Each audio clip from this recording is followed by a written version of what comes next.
بسم اللہ الرحمن الرحیم۔ عزیز طلبہ، السلام علیکم ورحمۃ اللہ وبرکاتہ۔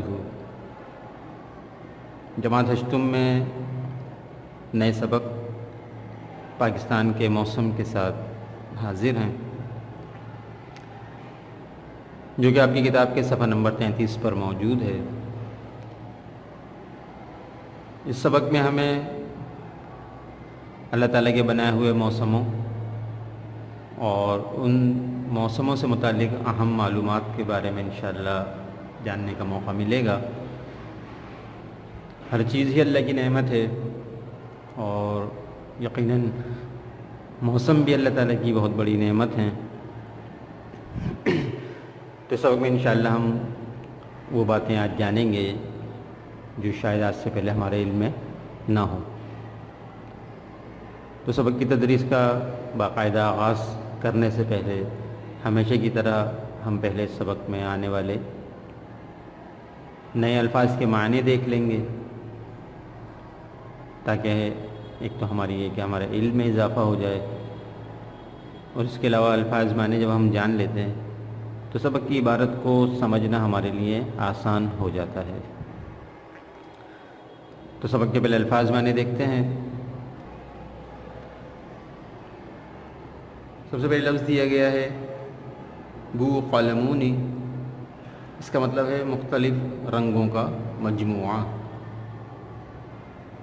اس کے بعد لفظ ہے منقسم، تقسیم کیا ہوا۔ اس کے بعد مرطوب، ہوا میں پانی کی مقدار زیادہ ہونا۔ مرطوب ہوا کی ایک قسم سمجھ لیں کہ جس ہوا میں نمی زیادہ ہو، پانی کی مقدار زیادہ ہو، اس کو مرطوب آب و ہوا کہتے ہیں۔ اس کے بعد مسموم، یہ بھی ہوا سے متعلق ہے، یعنی زہریلی لو والی ہوا۔ لو جیسے کہ ہم دیکھتے ہیں نا، گرمیوں کا بھی موسم ہوتا ہے تو کبھی کبھی گرمیوں میں اتنی شدید گرمی ہوتی ہے، ہوا بھی گرم چل رہی ہوتی ہے، تو وہ جو گرم ہوا ہوتی ہے اس کو لو والی ہوا کہتے ہیں۔ مفلوج، فالج زدہ یا بے حرکت۔ خنکی، ٹھنڈک، سردی۔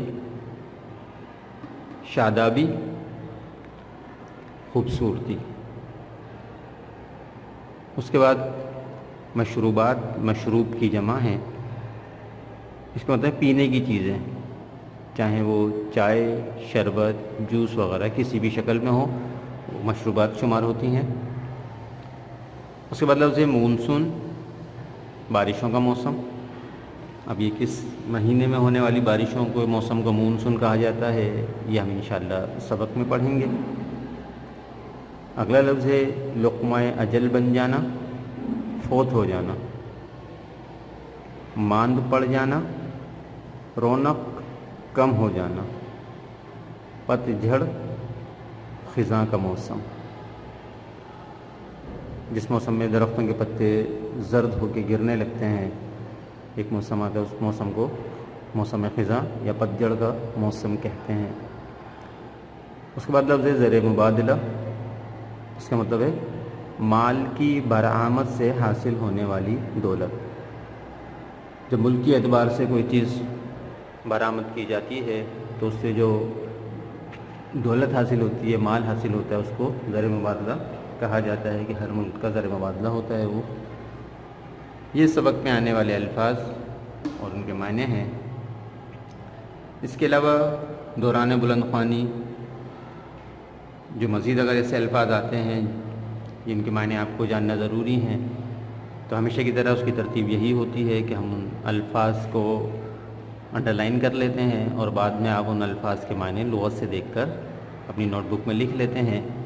نوٹ بک کی ترتیب ہمیشہ کی طرح وہی ہوتی ہے کہ ہم سبق کے آغاز پہ اس سبق کا ایک ٹائٹل پیج بناتے ہیں، اس سبق کے پھر الفاظ معنی لکھتے ہیں۔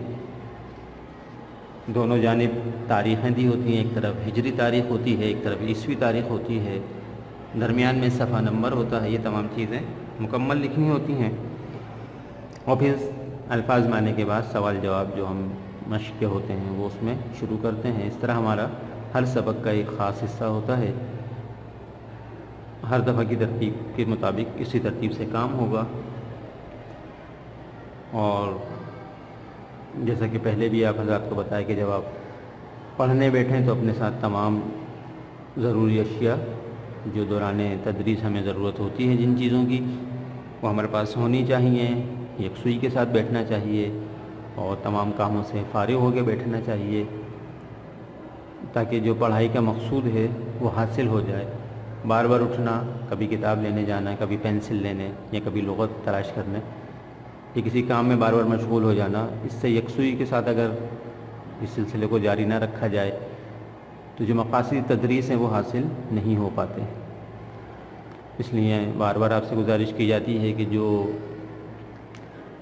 اہتمام کے ساتھ پڑھنے کی ترتیب ہے، جس طرح ہم کمرہ جماعت میں بیٹھتے ہیں، بالکل اسی ترتیب سے بیٹھ کر اس تدریس کے سلسلے کو جاری رکھنے کی کوشش کیا کریں، تاکہ مقاصد تدریس اچھی طرح ہمیں حاصل ہو سکے۔ تو آج کی اس ویڈیو میں ہم اپنی تدریس کا یہیں تک اس کو موقوف کرتے ہیں۔ دوسری ویڈیو میں انشاءاللہ ہم اس سبق کی بلند خوانی کریں گے اور اس کی جو چیزیں ہیں اس کو سمجھنے کی کوشش کریں گے۔ ابھی تک کے لیے آپ اس کے مطابق اپنی ڈائری نوٹ کر لیں کہ دیے گئے الفاظ معنی کاپی میں تحریر کریں۔ ڈائری نوٹ فرما لیں، اس ڈائری کو نوٹ فرما لیں، سبق کے الفاظ معنی تحریر کریں اور کوشش کیا کریں کہ الفاظ معنی تحریر کرنے کے ساتھ یاد بھی کر لیا کریں۔ ایک تو یہ کہ یہ ہمارے امتحان میں بھی آتے ہیں، اس کے علاوہ جتنے زیادہ الفاظ ہمیں معلوم ہوں گے، ہماری گفتگو، ہماری تحریر اتنی ہی خوبصورت اور اچھی ہوتی چلی جائے گی۔ ہم سے امتحانی نقطہ نظر کو سامنے رکھ کے تیاری نہ کریں، بلکہ ہم اپنی گفتگو اور اپنی تحریر کو بہتر اور بہترین بنانے کی کوشش بھی کیا کریں۔ اس طرح مثال کے طور پہ اگر ہمیں انگلش کے 10 الفاظ اچھی طرح بولنا آتے ہیں، معنی ہم جانتے ہیں، تو ہم ان 10 الفاظ کو ہی اپنی گفتگو میں استعمال کر سکتے ہیں، ہم 11واں لفظ استعمال نہیں کر سکتے۔ اور اگر ہم اس میں 5 الفاظ مزید اضافہ کر لیں تو ہمارے 15 الفاظ ہو جائیں گے، تو ہم 16واں لفظ استعمال نہیں کر سکتے۔ اسی طرح جس ترتیب سے الفاظ میں اضافہ ہوتا جائے گا، ذخیرہ الفاظ بڑھتے چلے جائیں گے، ہماری انگلش اچھی ہوتی چلی جائے گی۔ اس طرح اردو میں بھی ہمیں نئے الفاظ جاننے کی، سیکھنے کی ضرورت ہے، تاکہ ہماری اردو زبان بھی اچھی ہو جائے۔ اردو باقاعدہ ایک زبان ہے، اس میں مہارت حاصل کرنا ہمارے لیے ضروری ہے، تو اس کو بھی توجہ دیں اور چیزوں کو سمجھ کے اچھی طرح کرنے کی کوشش کریں، یاد کر لیا کریں الفاظ معنی، ان کا تلفظ، اس کے معنی اچھی طرح سیکھنے کی کوشش کریں۔ اب تک کے لیے اجازت چاہوں گا۔ السلام علیکم ورحمۃ اللہ وبرکاتہ۔